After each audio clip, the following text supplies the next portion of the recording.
Good morning, happy Monday. I hope you're well. I am here to really guide you into, glide you into the start of the week.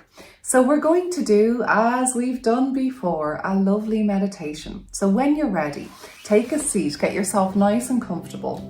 Adopt a straight spine. Imagine a lovely, almost like a golden thread that goes from the base of your spine all the way right up to the crown of your head. And that just gives you a feeling of arriving, allowing the shoulders to just gently, I just love this little movement, because what it does is it gives us more space here. It gives us this feeling of expanse. And I think that's what we need going into a new week. We need a sense of space. So allowing the shoulders to just drop and widen slightly, closing down the eyes and starting to focus on your internal world. Starting to allow things to slow down before they begin. Allow your body to become very, very still.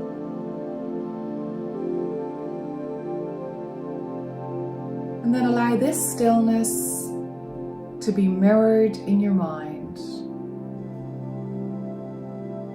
So the only movement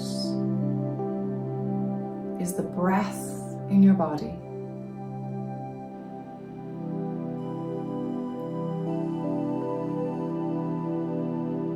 You may notice that the breath just instinctively knows what to do. You don't need to interfere, to control, but just let it flow. Feel the presence within, the life force, this inner aliveness that is your constant companion, that is always here, and it is always now.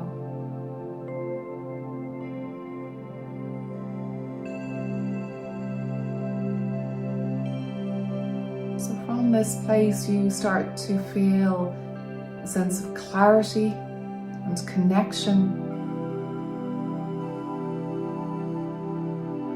to this moment, just as it is,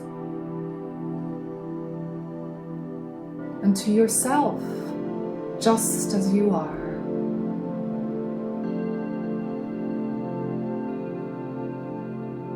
Really focusing on that inner energy. And as your week unfolds, can you again keep returning to this, that inner tingle, that aliveness, that is like an anchor in the ocean, keeping you safe, keeping you grounded, no matter how stormy the sea may become.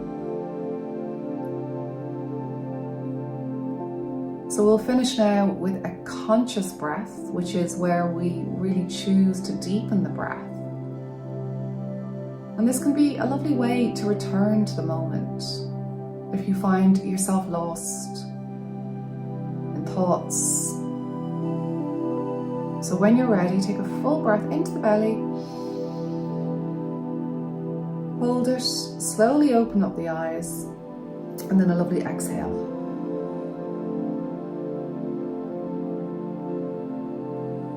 Gorgeous. Namaste. Thank you for being with me. So that's just a lovely calming way to create presence as you start your week. And this week I'm going to do 2 book reviews. The first one is a classic, and you may not be surprised coming from me. It is The Power of Now by Eckhart Tolle. And this is a book that I first read when I was, oh God, I think I was like 20, not even 25, I don't know, very, very young anyway, or it seemed like that now, but probably not at the time. But I remember reading it and really something clicked and a lot didn't click. I resisted it in many ways. I sort of became a little bit frustrated with it, saying, what does he mean? I am not my thoughts. And one of the main principles of Tolle's work is this idea that you are not your thoughts. And at that time in my life, I suppose I just wasn't ready to hear that. I wasn't in that place, didn't have the experience maybe of life, or just wasn't open to it. This is a book you definitely need to be ready and open to. And that's not to say someone else at 25, if you're watching this, absolutely, you could get this when you're 10 years old. In fact, I think that many of us do have it at 10 years old, but it's when we get lost through life as we progress, or maybe get too caught up in the drama or the experience of life, that we can lose it. But essentially this idea of presence, and again, I'm studying a lot more now as a teacher of presence with Eckhart Tolle, and that is essentially that you are not your thoughts. That's one of the main principles. The other thing that really resonates with me from this book is the idea that, of the pain body. Okay, so the pain body is essentially when we start to go into that place where we're consumed maybe with anxiety, with stress, where the mind is just racing. And that is essentially what Tolle refers to as when the ego has taken over and we've lost our presence, we've lost that inner aliveness that I was sharing with you there. And that inner aliveness is something that the more you access it, the more that you feel it. And I will be talking a lot about this on our one-day retreat coming up on the 1st of October. So hopefully I'm going to see you there. But it's just such a sort of fundamental, I really believe that it is the springboard for everything. It is the beginning, it is the middle, and it is the end. So another thing that I love to share, and I think is so useful, is Tolle often talks about, sort of complaining being just a complete waste of time, because when we're complaining, we are resisting what is. And he says here, to complain is always non-acceptance of what it is. It invariably carries an unconscious negative charge. When you complain, you make yourself into a victim. So I know there's the joke about the Irish always loving to have a good old moan, and we're all privy to it sometimes. However, I feel that it is an energy that can zap us. And when you say, another thing I've heard him say is, thank you very much, I have no complaints whatsoever. I think that just liberates you. It gives you such a sense of being able to cope, to be resilient.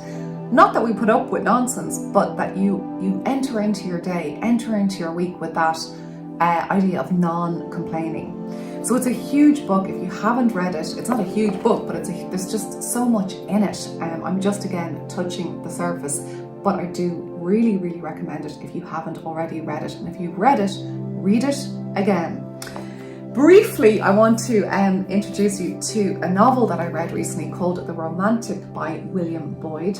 I love William Boyd's work. If you've ever come across him, Any Human Heart is definitely one of my strong favourites. This book is a kind of epic adventure, really, of one man's life, and he starts off in Cork. Cashel Greville Ross is his name. It's kind of like fictional biography, really. And what I love when you sort of have one main character is that you start to get to know them. You start to really, you learn so much about yourself and how other people move and think, and the decisions they make. And he goes on these great adventures. It's a really good sort of, it's just one of those books to help you to go to sleep, to get lost in the story. And I think that Boyd has a particularly good, he's a fantastic storyteller, and his writing is really, really strong. So that's a novel that I would recommend.